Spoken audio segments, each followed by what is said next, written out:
Hello and welcome to the White Coat Classroom. In this module, we would be studying about the humerus bone. The humerus is the longest bone of the upper limb. So without wasting time, let's get started. Talking about the anatomy of humerus, the humerus is divided in three parts: the upper end, the lower end, and the shaft. Let's learn its features. Starting with the upper end of humerus, the upper end of humerus bears the head part. So this spherical part, this 3/4 of a sphere, is nothing but the head of humerus, which articulates with the glenoid cavity of the scapula forming the shoulder joint.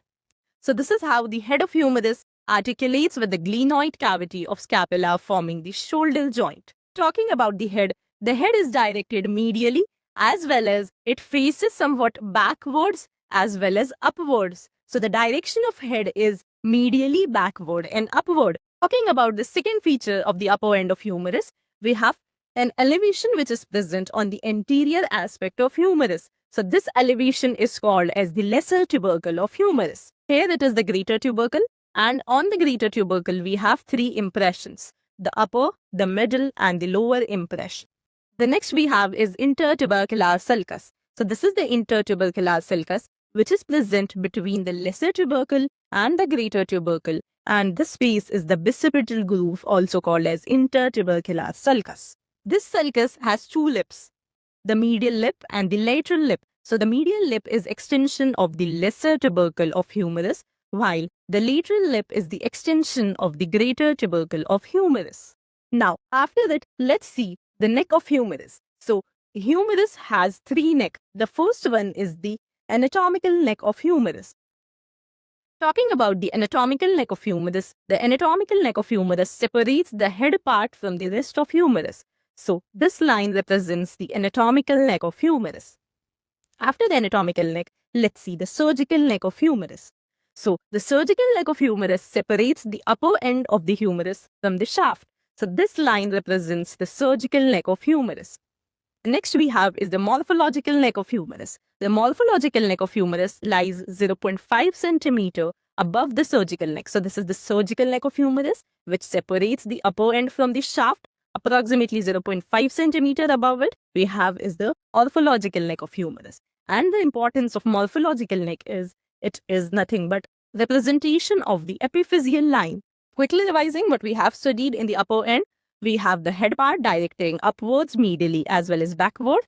This is the lesser tubercle, the greater tubercle, intertubercular sulcus, anatomical neck, surgical neck, morphological neck. After the upper end, let's learn about the shaft of humerus. The upper part of shaft is rounded. So this part is a rounded part, while the lower part of the shaft is triangular in shape.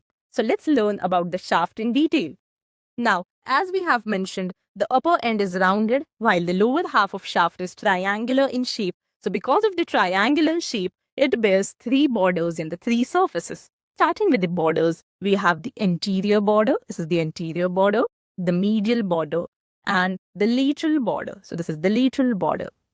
Talking about the surfaces, so between the anterior border and the medial border, we have a surface. The surface is called as anteromedial surface.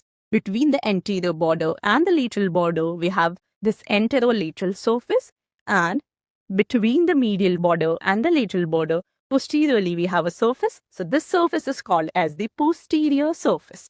So talking about the anterior border, this is the anterior border. Proximally or superiorly, the anterior border is nothing but the continuation of the lateral lip of the bicipital groove. So this is the bicipital groove, and in the upper 1/3 of the shaft, this anterior border is nothing but the continuation of the lateral lip of bicipital groove, while in the middle 1/3 of shaft, we have this tuberosity. This is the deltoid tuberosity. So this forms the anterior margin of the deltoid tuberosity, while in the lower 1/3 of shaft, the anterior border is smooth and rounded.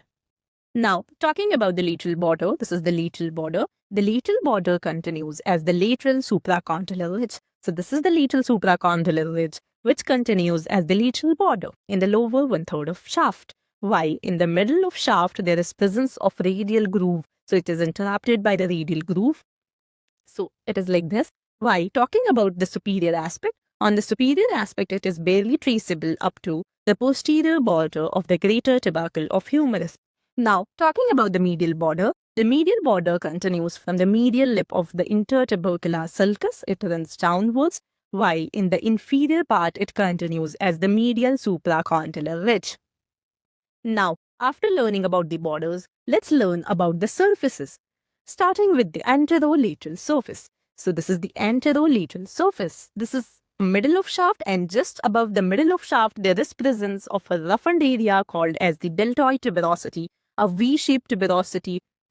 Along with the presence of deltoid tuberosity, we can appreciate radial groove coming forward from the posterior aspect, coming on the anterior aspect. Talking about the upper half of shaft, this upper part of shaft is covered by the deltoid muscle.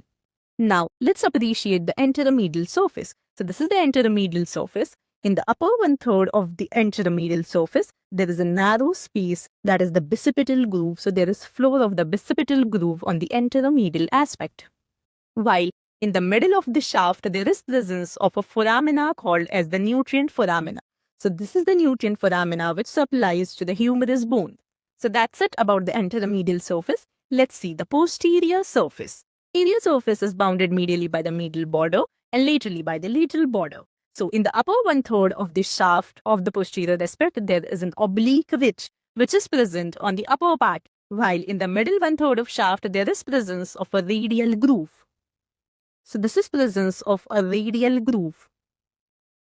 Now, let's learn about the lower end of humerus. So, the lower end of humerus is expanded from side to side, and it has both articular parts as well as non-articular parts. The articular parts are the capitulum and the trochlea.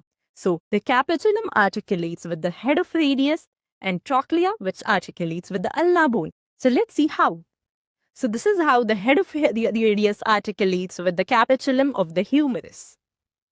And this is how both the radius and ulna articulates with the humerus. Talking about the trochlea, if we place the humerus in anatomical position, what we appreciate is the medial aspect of trochlea expanded and is approximately 6 mm more downwards compared to the lateral side, and because of which there is a carrying angle which is formed. And this carrying angle at elbow helps us to pull a bucket full of water without hurting our legs. Now, let's appreciate the non-articular parts of the lower end of humerus.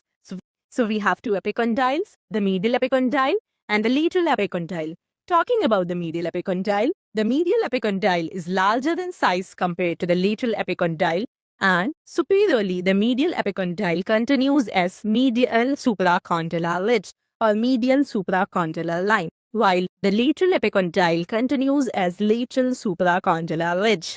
On a closer look, what we appreciate is just above the capitulum and trochlea, we have depression over here. So these depressions are nothing but the radial fossa and the coronoid fossa. So just above the capitulum, we have radial fossa, and just above the trochlea, we have coronoid fossa. So these fossa are involved in the process of flexion. So the coronoid fossa is occupied by the trochlea of the ulna in the process of flexion, and so does for the radial fossa with the corresponding radial head.